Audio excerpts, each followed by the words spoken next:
We focus on organic social media. We focus on audience building. And you've got to educate the customer that it's not the same as paid.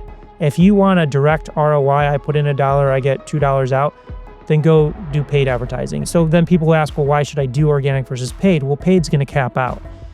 Paid has a ceiling. In addition to paid, doesn't necessarily build brand. It doesn't build relationship. It doesn't build audience. One of the very first clients that we landed was an agency. And I'm trying to land all these like small businesses and whatever, but we land this job with this agency and we did one job for them for one of their clients. And then they're like, hey, we have another client. And I was like, oh, you have another client? Okay. And then we weren't even selling to their clients. Like we just built this relationship with this agency and they sent us so much work. You just go to the people that have your people, like win them over, figure out how to add value there, and then your job selling becomes a lot easier. If everybody woke up tomorrow creating social media content with AI, there has to be winners and losers. And who's going to win? Well, the people that know how to tell the best stories with those tools. You can't hack the fact that you need a skill set to use these platforms successfully. On episode 455 of the podcast, we talk about why you should stop selling video and start solving your customers' biggest pain points that keep them awake at nights. Also, how partnering with people who already serve your ideal clients can lead to 50 to 500 projects instead of chasing individual customers. That's actually something that changed my complete business back in 2012, something like that. And then finally, the storytelling format library that's helped creators go from 2,000 to 2.5 million followers using proven, repeatable content structures. All that and so much more in today's episode. Well, what is up, my friend, and welcome to the Grow Your Video Business show, where I'm here focused on helping creative entrepreneurs like you to cut through the noise and to build a video business or whatever creative business that you're in that actually matters. Again, did I say I'm Ryan? I'm Ryan. I've been doing, my production business has been around for over 20 years. I was working at a small Christian college making videos for them. I convinced my boss to buy me a video camera and I started making videos and realized shortly thereafter that this is my calling. This is what I wanted to do. And I left the school and I started doing the business and, did a lot of projects for not nearly as much as I should have charged, spent most of my money on upgrading my gear. Fortunately, my wife and I were newly married. We didn't have kids. We lived in government subsidized housing, so our costs were very, very low. We did not need to make a lot of money. We needed to make barely any money. I was making $22,000 an hour when I was working at the college, and that was the income I needed to replace. And then eventually, as we were married longer and had bigger dreams and hopes, we got pregnant. We bought our first house, and we started having bigger and bigger bills and realized that I needed to make more money. And my hope was to eventually, I went from feeling guilty for like wanting to make more money to feeling like this is, if making more money can help me do this work longer, then it's worth it. It makes sense. But that was like working through that. That took me quite a bit. So anyway, I'm excited that you're here. If you're brand new, I've got a free workshop where I share over the last 20 plus years, some of my best kept secrets.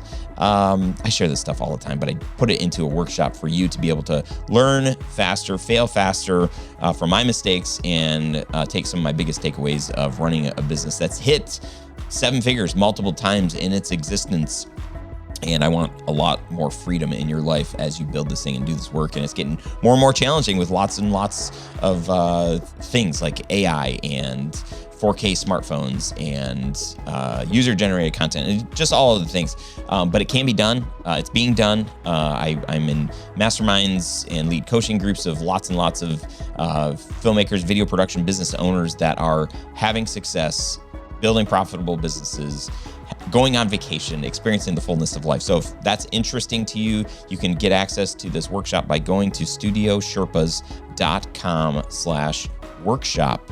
studiosherpas.com/workshop. So I'm really excited about our interview, my interview with Brendan today. I can't talk. You're going to love it. This guy's books are fantastic. His thought leadership, all that stuff. My gift to you. You're welcome. It's his gift to us, really. But appreciate you being here. Let's jump into today's episode. Here we go. What's up, friends? Hey, welcome to another episode of the show. With me today is Brendan Kane, who is the founder and CEO of Hook Point, which is also one of the most recent Audible listens that I've had the pleasure of listening to, and was super excited when Brendan said, yes, I will be on this show that I've heard so much about. Just kidding. But I'm not kidding about being excited about having him on the show, but had he heard of the show before?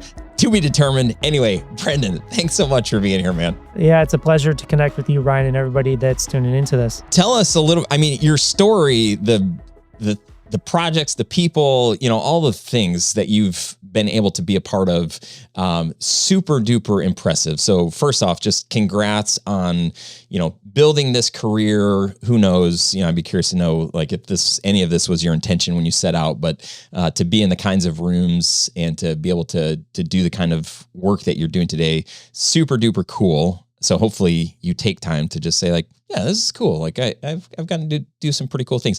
But also, Hook Point's the only book that I've read so far of yours. Dude, it's so good. It's entertaining, informative. I think it's super relevant. For the audience, for me, I'm going to be taking notes as you're talking. But, as we video production businesses, we've got clients that need video, right? So we show up for them. And then also, the other part that we need to be doing is finding work. And so, for us to show up and be active, somewhat consistent on social, super duper important. It's easy for us to tell our clients what to do. It's harder for us to do the thing ourselves. So my hope is that you can kind of, poke us a little bit today and just say, like, oh my gosh, if I had a production company, like, this is what I would be doing. You guys are all dummies if you're not doing this. So can you do that for us today? In terms of how to drive more business on the video production side of things, I think it's a great question. I covered a bit in the Hook Point book is one of the, and this actually didn't come from me. It's one of the stories, if you remember in the book, is from a friend of mine, Craig Clemens, who's probably one of the best copywriters in the world. So he founded a company called Golden Hippo, and they've sold about $2 billion worth of products through social media ads, like health and wellness products. But one of the things that he said that I think really is helpful in how I try to frame solving problems like that. If I was consulting for a video agency, how do we drive more businesses? You think about the core customer that you're trying to reach, and what is their biggest pain point? What is the thing that actually wakes them up in the middle of the night? And how can you help with your skill set solve that problem? Because if anybody listening to this right now thinks about what is the biggest problem you're facing right now, and somebody came up to you and said, hey, I know you're experiencing this problem. I would love to help you solve it. Then what are you going to say? Why would you say no? Obviously, if there's a cost, you need to determine how much it is. But I think sometimes, and it happens with me in business. Sometimes it's like we get lost in like what we're trying to achieve of, we want to get a client. We want to, grow our business, but we got to think about the person that we're trying to reach, that we're trying to engage. So that's my first thought is like, who is the audience that you're trying to reach, and what are their biggest pain points or problems that video actually solves, and go out and make that happen. Yeah, it's I think, and this is sort of embarrassing. Running a business for 20 years, I love marketing. I'm helping my clients market, but then when I am selling myself for so long, I'm like, hey, you need a brand video. You need your brand story told. You need this or whatever. I've for so long have sold the video.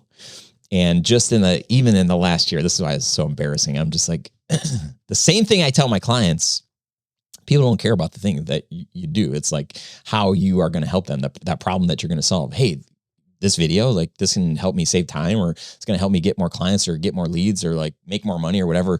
When we can sell the result or talk about the result that the thing can get, it's just like so much easier, because nobody wants video. Nobody needs video, right? They need the thing that video can do for them.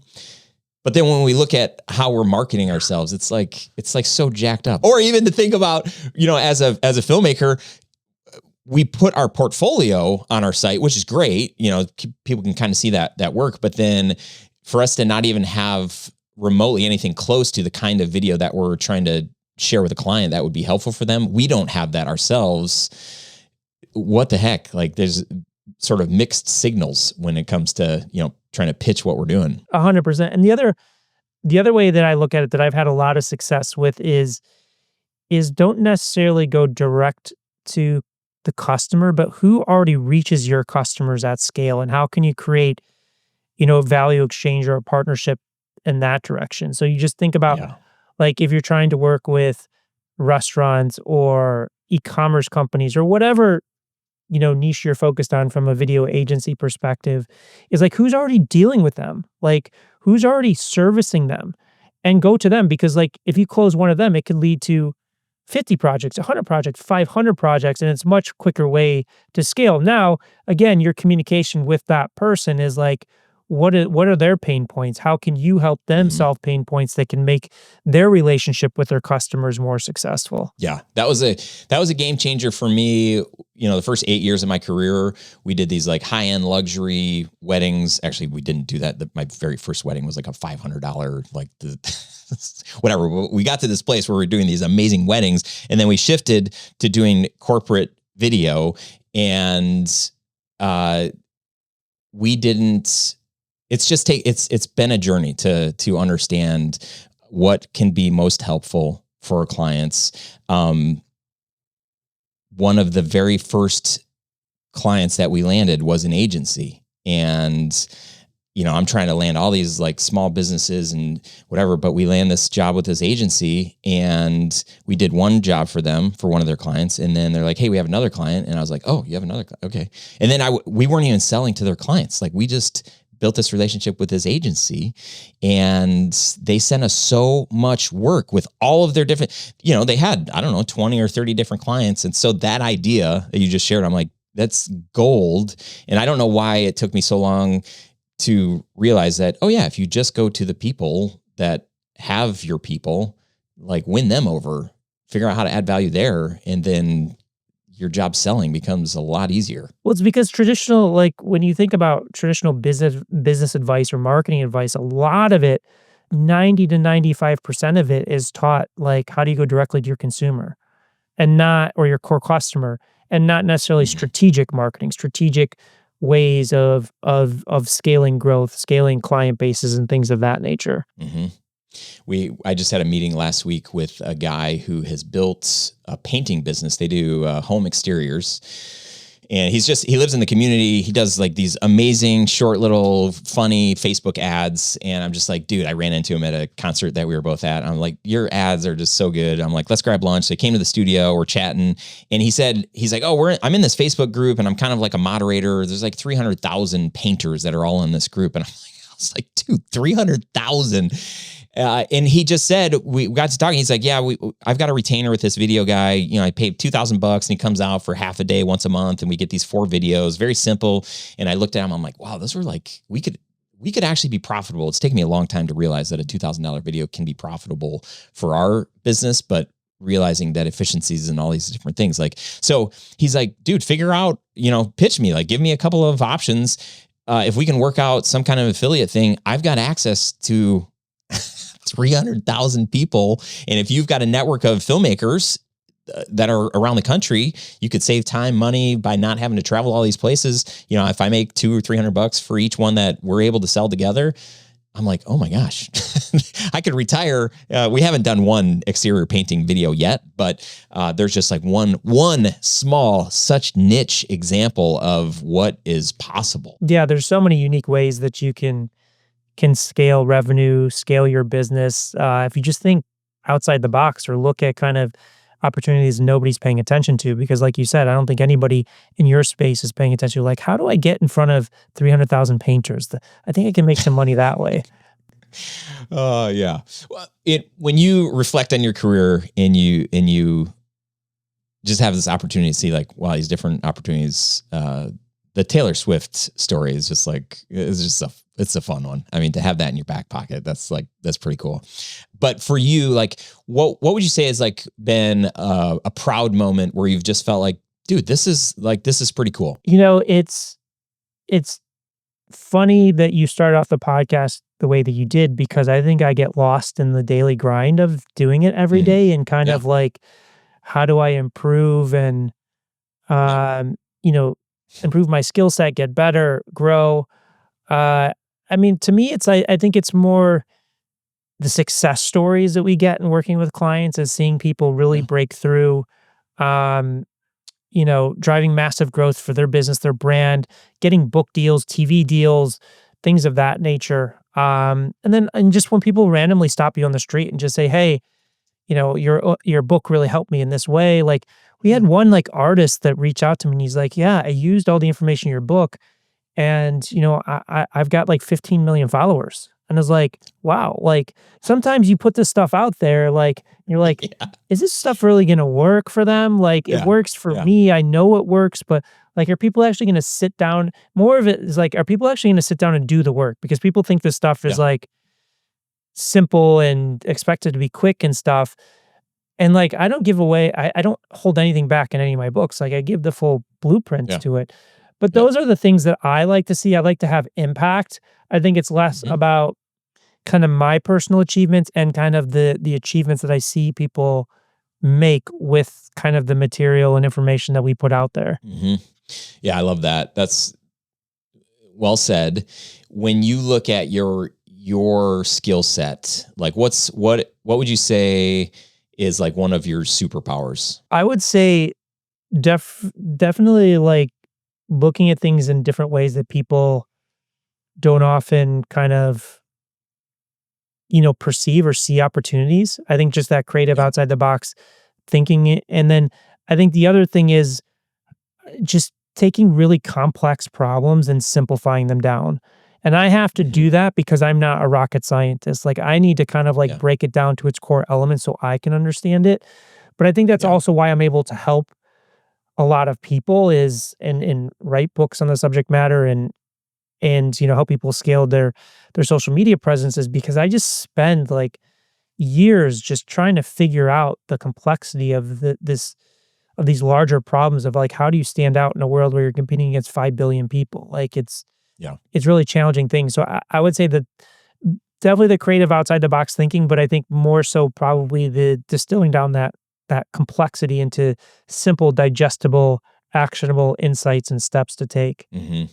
Yeah, as I was listening through Hook Point, I was like, oh, dude, like this guy's like really gifted in the. I mean, I've worked with like branding experts over the years. I've had a couple of people, brand different businesses that I've launched, and it is fascinating to when you sit with somebody who is an expert at what they do, and you're just like, holy crap! Like the way that you were able to take everything I just like threw up on you and turn it into something that actually still feels like me, but I wouldn't be able to come up with that. It's fascinating. So as I was listening to how you were taking ideas, from some of these different companies that you're working with and distill it down, I'm like, man, that is definitely a superpower. That's a gift for agency owners that don't necessarily identify that that is a strength or a gift of theirs. Is there any, because, when you talk about creating a hook, that's part of it. It's like you have to be able to think through like, okay, what are some different ways to think differently? Then you guys have always been presenting this and it's not really working the way that you want it to do. So is there any like, for guys like me that I'm like, oh man, I wish I was like better at that. Is that something that you can improve on? Maybe easier for or harder for you to say because you're just like, I don't know, that's just like in me. Or have you seen even growth in yourself in that exercising of that skill set? Yeah, so I've been doing it for 20, 25 years and I'm still improving at it, every day. I think that one of the fascinating tools that everybody has at their fingertips is AI today, and that makes like Mm, the ability to, brainstorm hooks at a, high volume is yeah. pretty powerful. Now, I just want to caveat that I'm a huge believer in AI, but I'm a huge believer that AI is a tool, not a solution. So don't Yeah. allow it to kind of dictate what your hook is or kind of just take it for what it is, the first thing it gives to you. But Yeah. like I think one of the ways to kind of flex that muscle or gain that muscle is number one, understand like your competition, understand the patterns. Like, how is everybody marketing themselves? What are the ways that they're trying to hook audiences and represent themselves? Because number one, you have to break that pattern.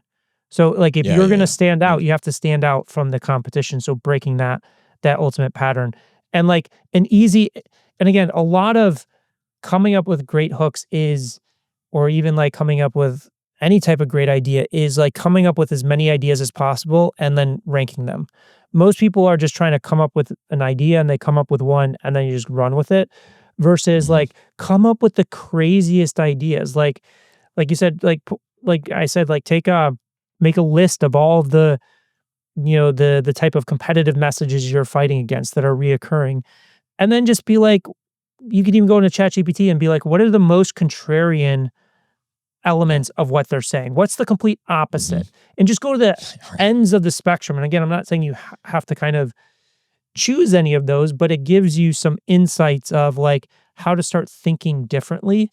Mhm. Um, the other thing that I really recommend is looking at businesses outside of your industry, like people that are doing something completely different than what you're doing. Yeah. And how are It's good. they contextualizing what they do? What are their hooks? How can I take what they're doing and apply it to my business? So those are kind of two ways that you can start on a very simplistic level to start kind of building that muscle of developing strong hooks or thinking outside the box. First thing that comes to mind is Dollar Shave Club. Yeah, Remember watching that video, and up until that point in all of our lives, every single razor company had the same. It was the exactly. same commercial, and you see this like it's like, what did I just witness? Like that is like the wildest. Like nothing had been made like that before, and that's. I mean, I feel like it's such a good example of like, yeah, think outside the box and like, what are other people doing, and do something different. Yeah, break the mold, Extreme. break the pattern. And there's a lot of psychology behind why that video worked. And there was a company called Harmon Brothers that started Oh creating yeah, videos. They didn't create the Dollar Shave Club video, but they started creating a lot of those videos for like yeah. Squatty Potty and others that was kind of in that vein. That Chatbooks, I that think. yeah. Yeah, yeah, those are fun. Um, when you think about some of the clients that you've worked with, do you have like, is there a particular transformation story that stands out to you as like this was a pretty cool one? Yeah, there's an amazing guy named Tanner Leatherstein, and he came to us and had a he fell in love with leather goods at the age of 11. He created his first leather jacket, and Wow. like most people, he lost that dream, became a cab driver in Chicago of all things for a while, and Oh then man. decided, you Wow. know what, I'm going to go back to that passion and created a leather goods company where it was handcrafted leather goods like briefcases, suitcases, wallets, things of that nature, but like super high quality, like because that's what he really thrives at. And when he came to us, he was really struggling on social media. He had like less than 2,000 followers. He couldn't figure out how to break through because like talking about leather goods, like how do you make that sexy and interesting? Like it's like, okay, it's a wallet, it's a briefcase, Yeah, yeah, it's a purse. Who cares? And he was taking the approach of most people. He's just trying to advertise his business. He was creating like ads. It's like, check out these features and things of that nature. yeah. So we helped him develop a format called "Is It Worth It," where basically he buys expensive handbags like a $2,000 Chanel purse, and then he actually pays money for this. He doesn't get it for free, and then he deconstructs the whole thing on screen and tells you whether it's worth any money you pay for it. So that single format took him from 2,000 followers to 2.5 million across social media channels. He's got 94 videos with over a million views and his business is exploding. But the fascinating thing is like the leather industry is now reaching out to him to be like, how did you do this? Like they're trying to save the leather industry because there's all these other products coming out like, fake leather and vegan leather and things of that nature. But that was a great one because, there's somebody with a real message, a real passion, great products that just didn't know how to kind of break through. And the other thing is he didn't really feel comfortable being on camera when he came to us. And when you even Yeah. look at him on Mhm. camera, he's not like an actor, he's not over the top, Yeah, but yeah. you just see through his education, his, the inspiration that comes off, that passion that comes through the screen by leveraging that specific format. That is fascinating. What is the context? Like, how did you guys work with him? Were you part of the production to where you were able to like help him gain confidence to be on camera, or what level? So what we focus on at my company, Hook Point, is uh, we look for what's called formats. We call them storytelling formats, and what they are is basically repeatable structures that have proven success time and time again that you can insert your message or your content in. So if you think, like, I started my career in the film industry, you think about one of the classic storytelling formats of, if you've watched any movie that's been made over the past 100 years, they all use the same 3 act structure. That is their format. It doesn't matter if you're watching Indiana Jones or you're watching, Mission Impossible or Shawshank Redemption or Halloween, whatever movie it is, they're all using that 3 act structure. Now, when it comes to social media, there's thousands of these. So, like, to give you an example, there's one that everybody's probably seen, is called Man on the Street.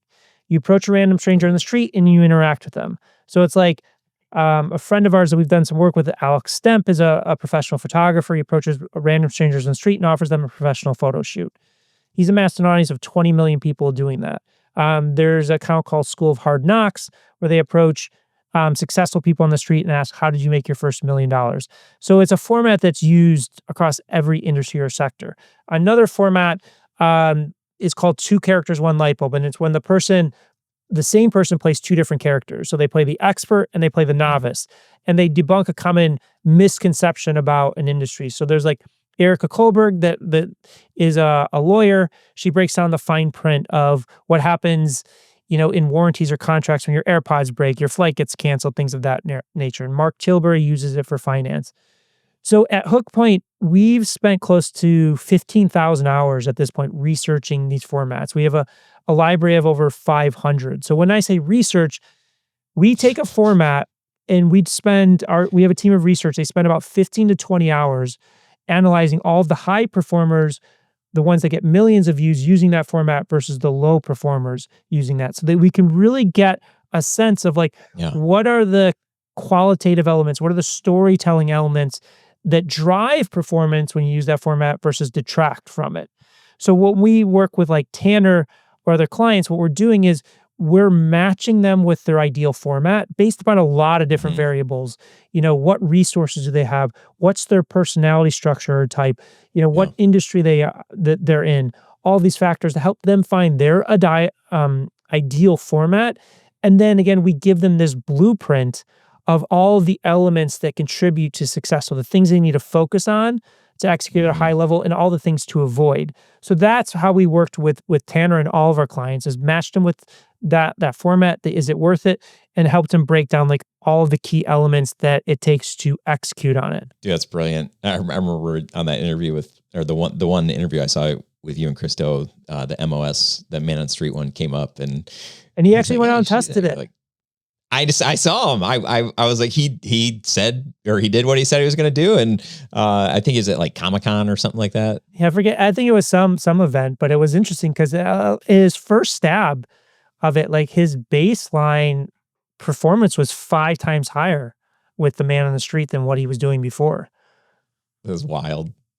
You did a good job at that interview. He did it. Like, again, like I show the path. But he went out and did it. He executed it. So when you work with somebody like the leather guy, when you are working together, what does that look like? Is it like you spend a couple hours doing a workshop together, and then you follow up and you're doing? I'm just curious to know what does that even look like for somebody that's going to receive that? Yeah. So essentially, we start with just an intake process. Like, we get to know the person, we get to know their business, what their goals are, what their creative process looks like, what they've tried that's worked, that hasn't worked, the things they enjoy doing, the things that they hate doing.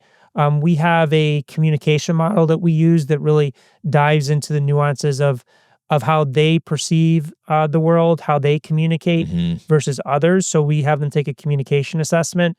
And then from there, we compile all of that information and we go to our database of formats and see which ones would be the right fit for them. And if we don't, we have a team of researchers that will go out and find formats specifically for them.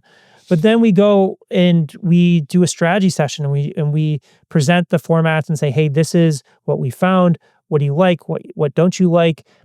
Get that feedback. And then from that strategy session, we will take all of that information and create a very detailed strategy document for them of like, okay, these are your formats. These are the blueprints. This is your communication style. These are your communication strengths. These are your communication weaknesses.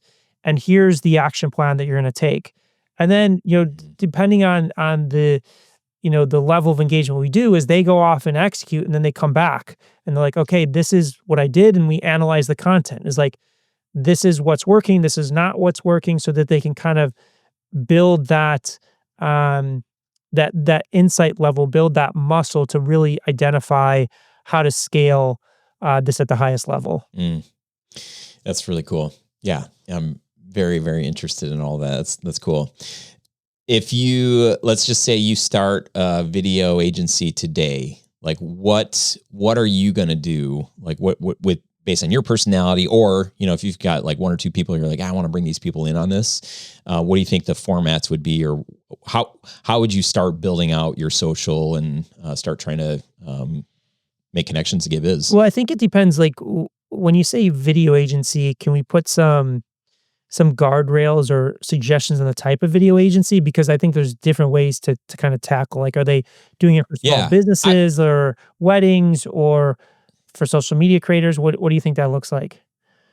I would say that there's a very high percentage of people that are in this work that the passion projects would be working with a brand, nonprofit or business or whatever, and telling that story, right? So it's lifestyle, it's interview based. We're following them around.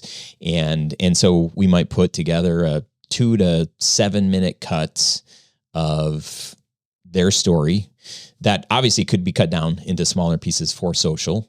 But you've got the longer piece that sets them apart. It's their differentiator. So if somebody's looking at hiring this small business versus this one, or partnering with this nonprofit versus this one, it's like, who do I want to work with? It's like, I want to work with one whose values I align, or with the people that just feel like I get them and I feel like they see me. There's one direct answer, and then there's one kind of like outside the box strategy or idea. So the direct answer to your question, if you're going to create social, is you have to demonstrate the power of video and to demonstrate the power of story. So I saw one account a while back that was kind of like man in the street. Like, he would go into a business and say, hey, can I create a commercial for your business? And then he would go off and create like a little commercial, and then you would show the commercial to the person, so that you're actually demonstrating kind of the power of what video can do through that. And there's other kind of just ways that you can tackle, the aspect of like talking to business owners, talking to creators around, the aspects of creating video, so that you become the default kind of like expert on like how you create video. And then ultimately people want to hire you. So you can say, hey, I'm actually creating a video for this small business, and these are the elements that I did. Or you can do before and after type content. But honestly, like with the question, I would approach it completely different. If I had to create a video agency today, I would create AI video soup to nuts, and I would just find a way. And it may not, I don't know how close it is today. I mean, I don't know if it's there today, but I know it's very close. I would just be creating models where I can create AI videos and just start sending it to businesses and just be like, hey, I created this commercial for your video. Do you want to license it, or do you want to engage me to create something custom?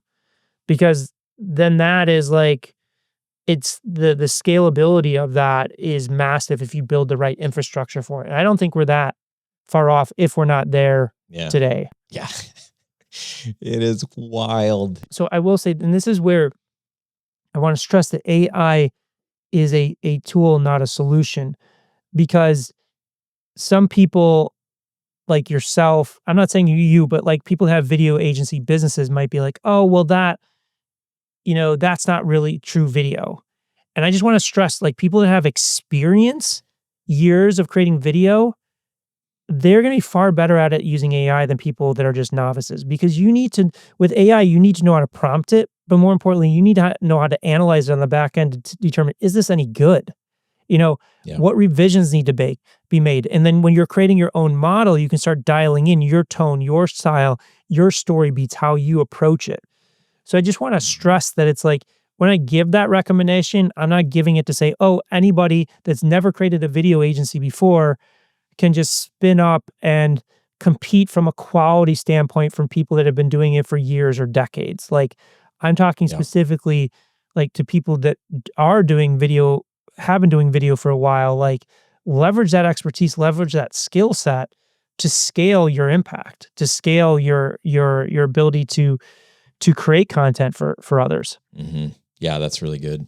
Yeah, I mean, it's the same thing. It's like, we've, in a sense, doing this 20 years, I consider our team, I'm like, we are the guides in this. Like we still figuring stuff out, but we know a lot more than we did before. And we're happy to come alongside a client to guide them on what we think based on what we've done before and what we're seeing, what will be most helpful to them. So that's going to be a lot better than that company just saying like, hey, we saw so-and-so make this kind of video. Like we can just use AI and make that. It's like, sure, you can. Is it going to be good?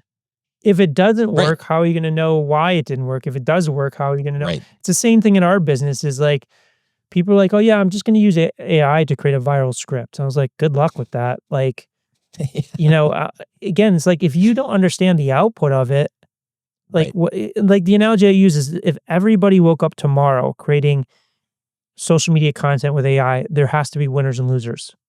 Everybody Yeah. can't win. And who's going to win? Well, the people that know how to tell the best stories with those tools. You can't Yeah. hack the fact that you need a skill set to, baseline skill set to use these platforms successfully. Yeah, that's really good. So I would say one of the biggest weaknesses, and I'll just say like at our at our studio, but I know that there are a lot of other agencies out there that would say the same thing. When it comes to measuring results, like we work with a lot of companies and like a brand story is a great example of something that we feel like every company could benefit from having. What is the measured ROI on that? Because if somebody's like, oh, I'm going to spend $20,000 and like, how are we going to, we're not having somebody call a number or go to a specific website because of this video. We're trying to evoke emotion and create connection. And then when we do that, we think people lean in and they're more likely to like your brand than over somebody else's. So as you analyze success for the videos that you're creating or the campaigns that you're making, what are some of the measurables that you guys define as like, yeah, this is we're winning with this campaign? So specifically in our business, we look at it a few different ways. Number one, to your point, is like what we focus on is we focus on organic social media. We focus on audience building. And you've got to educate the customer that it's not the same as paid. If you want a direct ROI, I put in $1, I get $2 out, then go do paid advertising. It's organic doesn't work that way. So then people ask, well, why should I do organic versus paid? Well, paid's going to cap out. Paid has a ceiling. In addition to paid, doesn't necessarily build brand. It doesn't build relationship. It doesn't build audience. So the way that we look at it is, at a baseline, what we're trying to factor in is how well is this strategy playing? And the other caveat I want to say is I never work with people in our company, never works with people to go viral for the sake of going viral, to get views for the sake of going views. Yeah. It always has to tie into their expertise, their zone of genius, things of that nature. And every industry can go viral. Legal goes viral, real estate, finance, nutrition, it doesn't matter what it is. You can stay in your niche of the content you deliver and still break through.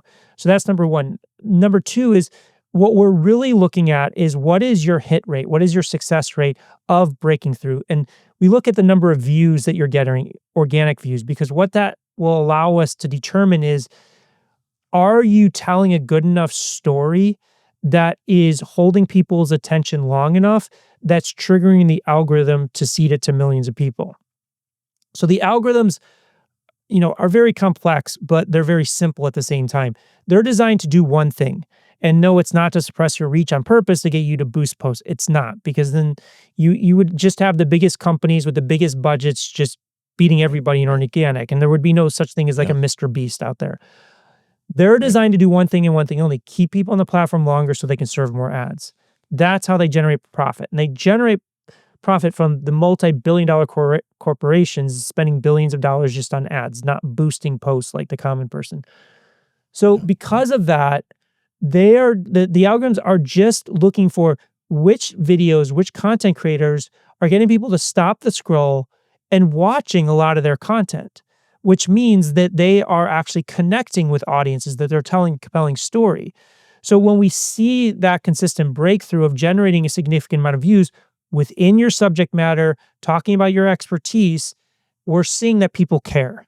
People are actually stopping and they're paying attention to it. So that is one of the biggest metrics that we look at. Now, in terms of the other question, the ROI, what is the ROI on that? Well, the reality is the ROI is as big as your vision. And let me give you an example. I know people with millions of followers, millions of subscribers that are making six figures a year. And hey, I've got nothing wrong with that. If you're happy with that, that's completely fine. But I know Yeah. people, that have had millions of followers and built billion-dollar companies. Like, I'll give you an example. A friend of mine, Michelle Phan, she was one of the original beauty influencers, and she could have taken the route like every beauty influencer and just done brand deals. But she took her knowledge, her know-how, her audience, and with a few other people, created a company called Ipsy. And within 3 years, it was like a quarterly subscription box where you ship beauty products to trial. Within 3 years, it was doing $120 million a year in revenue. So again, like, there's different ends of the spectrum. Is like, what is the Right. ROI of all that attention going to be? It really depends on what is your business, what is the ceiling of that business, and all of the operations behind that business. Do you have retargeting built in? Do you have, great customer service? Do you have a great product? Do you have like a way Right. to capture emails and market emails or text messages? There's so many different variables that go into kind of playing to what, that awareness, how does it actually result in a specific ROI number? Because that specific ROI number is going to be different from business to business to business. Yeah. Yeah. Man, that's fascinating. Is there currently a platform that your team is like, oh man, if we get to work in this platform, like this is kind of the most exciting one because we see the most potential here, or they just kind of it just depends. I mean, all the big ones have big potential. Facebook, Instagram, TikTok, YouTube, they all have big potential because they all have billions of users. I would say a lot of the times we start with clients on short form because Yeah. it's a good learning exercise of like how to tell Yeah. stories, and there's oftentimes quicker results and there's still high impact. And then once they master that, if they want to get into long form, they can, which long form is, it's even more impact if you can crack it. It's just a lot more difficult and Yeah. then and a lot more nuance to it. Hmm. Yeah, love that. So my guess is you probably have at least one or two book ideas floating through your head, or projects that you're kind of thinking about working on. Is there something currently that you're getting excited about? So we're diving pretty deep into AI. It's exciting. I'm tossing around some book ideas, but I'm kind of testing things out through the keynotes I'm giving to kind of see what sticks and what resonates. But there's still a lot of work on like, how do we just impact as many business owners as possible with this knowledge so that they can drive the results that they're looking for. And then fast forward from today, like 5 years from now, like what do you hope? Like how are you going to define success for the work that you're getting the opportunity to do? I think it's just how many people we've impacted, their lives, their businesses. If you check out, all three of my books have the same dedication, and that is, I believe there's people all over the world that have the ability to transform it in a positive way, through their message, their product, their service. And there's a lot of people that just don't have the tools to do it. Their voice is being suppressed for any number of reasons, and I just want to make sure that Yeah. they have the tools and insights to kind of arm themselves so that they can realize that impact. Yeah. Yeah. I feel like in Hook Point, that heartbeat really came across. I love that that's what you're doing. And I feel like you've got just the know-how, the experience, you've got the drive to do it. You've got the ability to do it. So I'm grateful, because I did, like, after I'm in the middle of that book, I'm like, oh, I gotta get this guy on the show. Like, this work is really good. It's impactful, and the potential for it is amazing. And the breakthroughs that I feel like you're helping people get through, it's just fascinating. It's like impacting their lives. It's changing their legacies and creating opportunities that they couldn't have done on their own. So that's when I say, man, I hope you have opportunity to like reflect and think like, holy crap, like, this is pretty cool. Like, I'm inspiring people. Like, I'm helping them change their businesses and the just the things that they get to do because of that. I mean, that's what fuels me. I mean, I'm more excited about looking at other people's success that we've impacted than necessarily looking at my own success. I think that that's kind of like the two are tied together. It's like if I'm not making other people successful, then how am I successful? Yeah. I love that, dude. Do you have a favorite book? My favorite book, probably How to Win Friends and Influence People. I love that book. I don't know if it's my absolute favorite, but it's definitely up there. And I'm just looking at my bookshelf to see if I can find another one. But yeah, I think that's definitely one of them. I'd love for you to be like, I think Hook Point. That's probably like my I don't know about that. Yeah, I mean, listen, you can't when you're writing a book, it's hard to separate yourself from the material and recognize whether it's good or not. You can't sit there and enjoy a book that you've written. At least I haven't figured out how to do it. Yeah. Well, I'm in the middle of, I'm creating a brand new digital course, and I've recorded 2.5 times. I've gotten halfway through and I'm like, this sucks. Like, this is not, so I've rewritten scripts and I'm back at it, and now I'm working on the second half. I'm like, I was messaging my 2 best buddies after I got filming on day 2, and I'm like, it sucks. I don't think anybody's going to like this. I've had a lot of success with courses and training and teaching and stuff, but I'm in it and I'm like too close to it. I'm like, I don't think this is going to help anyone. It's challenging, but it's also a positive sign, because what that means is you care, and you're probably being super hard on yourself for it. And I do the same thing. It's just like the people that don't care, they'll just ship crap. Like know that it's like, I'm just going to get out the door and collect money. Yeah, it's like exact opposite of what I'm. Yeah, it's true. It is true, and I'm an overcoming perfectionist, so I'm trying not to do that in all of this. Brendan, this was awesome, dude. I'm grateful that we got this time. What are some of the best ways for people to get in touch with you if they're interested in the books or working together or anything like that? Well, if they go to hookpoint.com, they can download free PDFs of the Hook Point book and the Guide to Going Viral, my latest book, and it has more information about how we help people.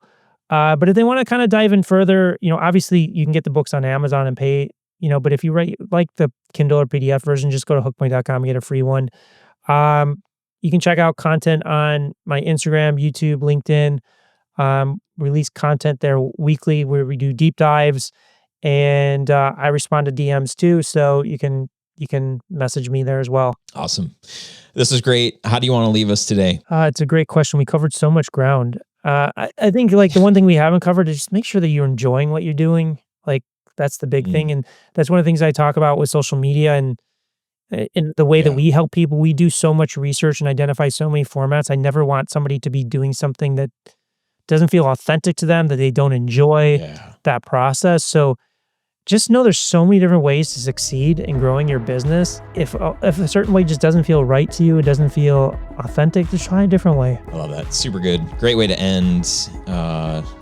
Dude, thank you. Yeah, my pleasure. Thanks. It was a pleasure connecting with you and everybody that tuned in for this. Hey, thanks so much for tuning into this episode of the Grow Your Video Business podcast. If you got something out of today's conversation, do me a favor, share it with a friend or post it on your socials. Tag me at Ryan Coral or at Grow Your Video Business. I'd love to know what resonated with you. If you've got a question or a takeaway, drop a comment wherever you're listening or watching this.